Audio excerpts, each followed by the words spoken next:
in the meantime, we've got Sanito in Washington. Let me know if I mispronounced that. Is it Sanito? Yes, it's Finito. Hello. What's going on? How are you? How you doing, buddy? I'm doing pretty well. Also, real quick, right off the bat, I'm sorry about the accent. I'm working on it. And I really want to talk to you, Dave. So this is a huge thing for me. Man, I got to say something to you. I got to say something to you off that. So in my day job, I work with immigrants. I work with people from all over the world. And I routinely run into people who are telling me they're trying to lose their accents. And it makes me sad every time they say that. No, man. Your accent's great. Don't apologize for it. You. I mean, an accent tells a story. An accent comes with a heritage and a history and a culture, man. So accents are rad. I got that Southern accent going. I'm not going to lose that thing ever. Yeah, I've got that accent of being like, maybe this guy didn't do so good in school, that kind of accent. So, we've all got our accents. Go ahead, Sanito. Good to talk with you. Okay. Also, I really want to say hi to Kenneth because I like both of you guys. That's why I wanted to call today. Thank you. So I have a question for you guys. Let's say that this happened to me. Let's say you had an experience that you think could be paranormal, but I don't want to label it like that because I can't prove the paranormal. How would you deal with it if you had an experience, you couldn't explain it, and you thought it was pretty significant? Bro, you're asking the best question. So yeah. You're doing this the right way. Okay? Exactly. So you'll hear people respond to a question like this, first and foremost, by laying out a foundation that sometimes I don't know is the most honest thing that you can possibly say. Sometimes I don't know is the answer that you have. And I don't know can always be revised. I don't know is subject to new experiences and to new evidence and new information.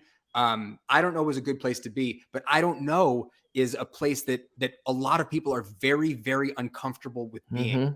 Okay. We feel like we've got to be able to explain shit. I'm not uncomfortable with it at all.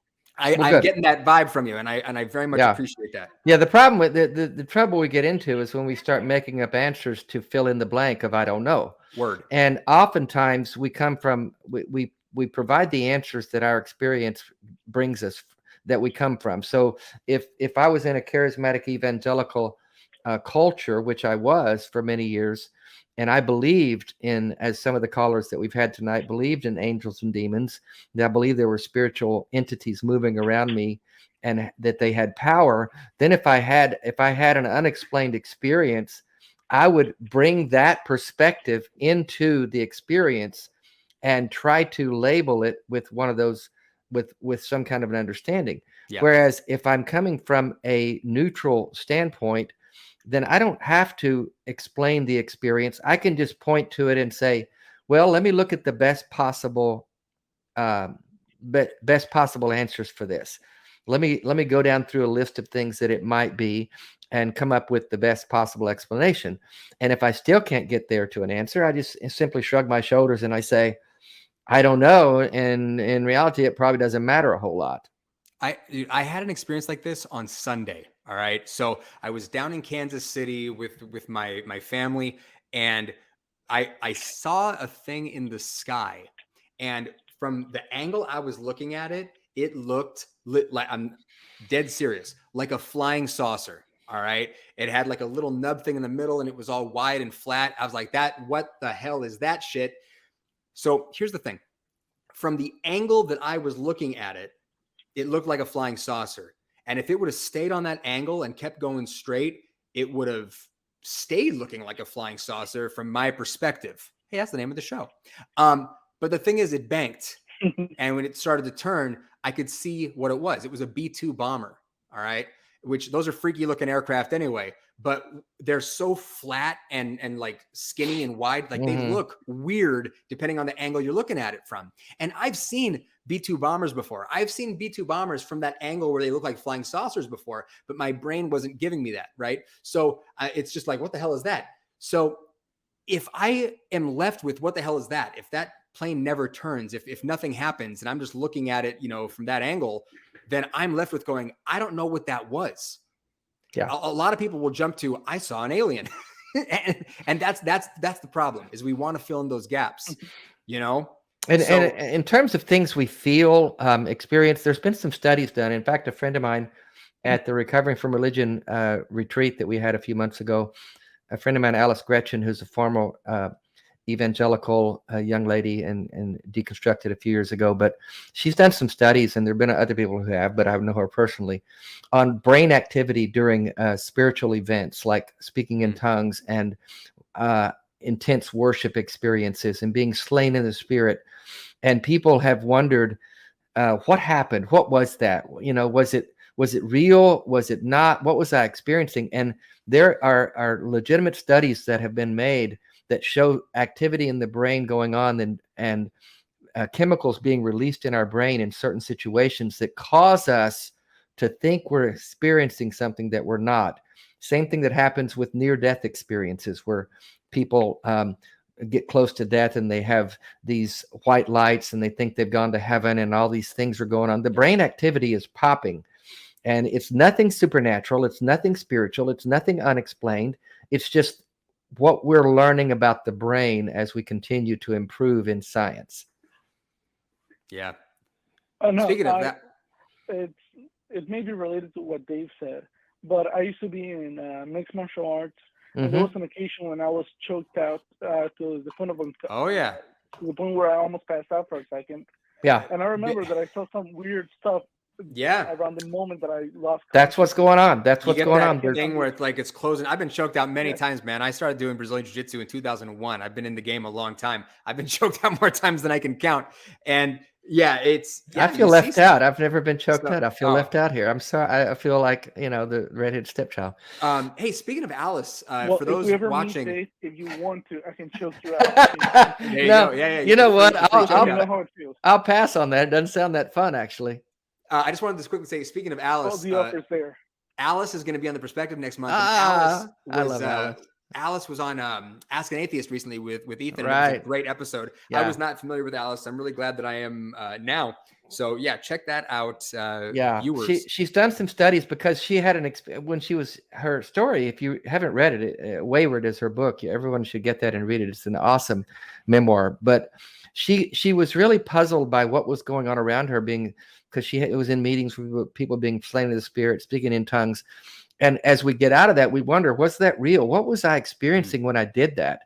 And as we learn, it's just brain activity, man. It's just neurons, things popping in the brain and chemicals going off in the brain, dopamines, and I don't know the names of them, but it's legitimately that have been studied. I understand that. Yeah, so that's a lot of what we experience. It's my experience.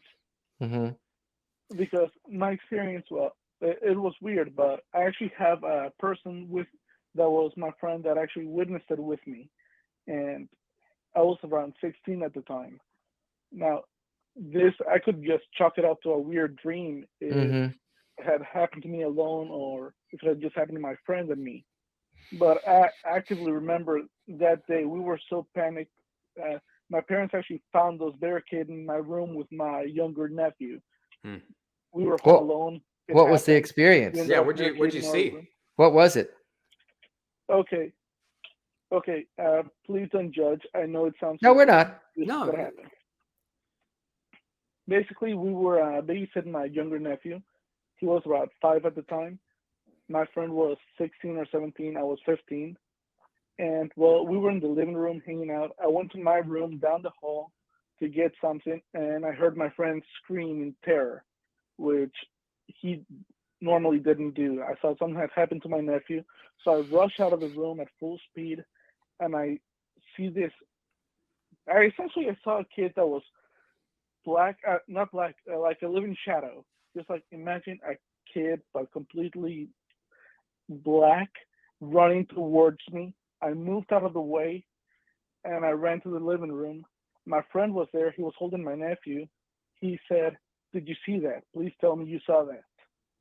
So we grabbed my nephew. We checked their apartment to see if someone had gotten in. That was our first thing. Maybe a kid snuck into the house, and we panicked. We checked the house. Everything was closed. Nothing was there. We got freaked out, and we barricaded ourselves in my room. About 3 hours later, my parents came home and found two panicked teenagers and a toddler in the room. It sounds weird. What I do you? can't explain it, so I just chalked it up. What's up? What do you? Yeah. What was your? What did you take away? What did you think it was, or what do you think it is now? I mean, or you just say I don't know and may never know. Well, at the time, I was raised Catholic, and I was still raised in that area, so I thought, oh no, demon or something like that. Which obviously I'm not a Catholic anymore, and the thing didn't really do anything to me, so maybe it's a little racist to call it a demon.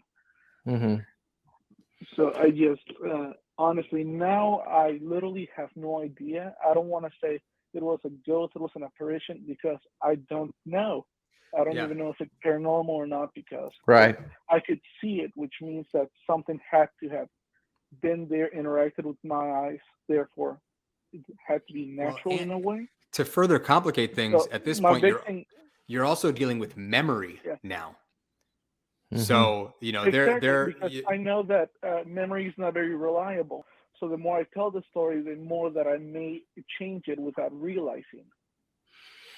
Yeah, I've experienced that. I've recently I don't know if I saw something. Yeah, that's the thing. We can. I recently finished writing my memoir, and it's going to be out first of the year for you guys that want one. But as I'm delving back, and thank you, as I'm delving back through my life, as I wrote this in the last year and a half, I found myself trying to recall, did I really experience that? Or was this a memory that was put there by some conversation that I had? Or was it something that I think I remember or that I heard? And I found myself getting a bit confused. I'm really talking about my early life, but as a child. But I think that there are things that we can that can become fixed in our minds that happened that got built up somehow from conversations or thoughts or dreams, or not to say that it didn't happen. I'm not saying that at all. I'm just saying that our minds can play a lot of tricks on us when it comes to memories and experiences and perceptions and those kind of things. And I found that to be true as I'm digging through the rubble of my life and looking at especially like those early years, what happened, what didn't, was that real, was that true, am I remembering this correctly? And so that's, I think we have, like Kenneth said, we have to factor all that in, especially if it's a few years ago and we've lived a lot of life since then. I mean, the whole point of skepticism is, you're not being cynical. You're not just saying, I don't want to believe anything, or denying other people's experiences or whatever. The whole point with skepticism is you're just proportioning your belief to the evidence.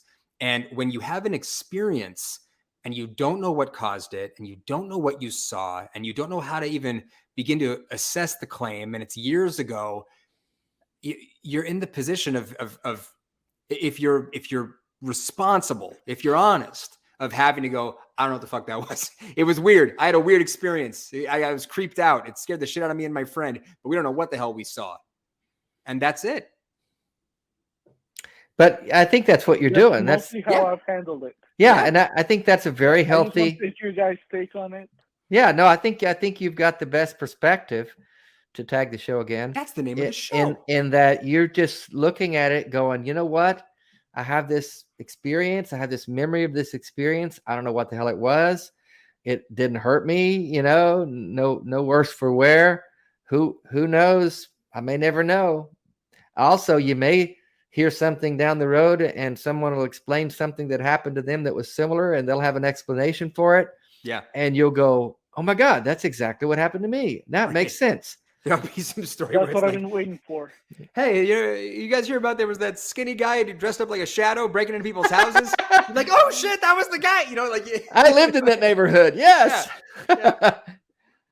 Yeah. No, I think that happens, I'm gonna lose my mind. Yeah. No. No, until then, you're doing it the right way, man. Yeah, that's a good perspective, man.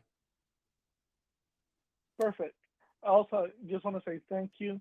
And I really wanted to call in because I wanted to talk to Dave. I knew I wanted to talk to Dave at one point. I saw that you guys were open, and I decided to call in. So Hey, thanks mission for accomplished, having me. man. It was a great chat, and I hope you don't have to drink a lot because of me.